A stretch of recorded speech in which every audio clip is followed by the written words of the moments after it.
ভিনদেশী। নীহারিকার চোখ দুটো জ্বলজ্বল করছিল। দক্ষিণ কোরিয়ার এই শহরে সে একেবারেই নতুন। ভাষা বোঝে না, রাস্তা চেনে না, কিন্তু তার স্বপ্ন ছিল একদিন কোরিয়ায় আসবে। আর বাস্তবে এসে সে পথ হারিয়ে ফেলেছে।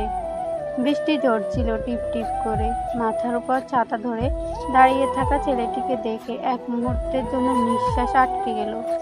গভীর চোখ, নরম হাসি, অপরিচিত হলেও কি যেন এক চেনা অনুভূতি জাগলো মনে। তুমি সাহায্য চাইছো? কানের কাছে নরম কণ্ঠস্বর। নীহারিকা বুঝতে পারল না জাংকুক কবে তার ভাষা শিখলো। সে কি ভুল শুনল? জাংকুক হাসল। তোমার চোখে বলে দিল তুমি হারিয়ে গেছো।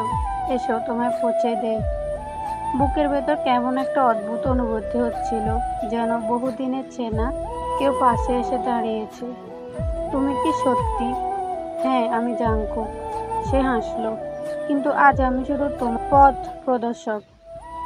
নীহারিকা জানে আজকের রাত, এই বৃষ্টি আর এই মানুষটা তার জীবনের এক অবিস্মরণীয় অধ্যায় হয়ে থাকবে।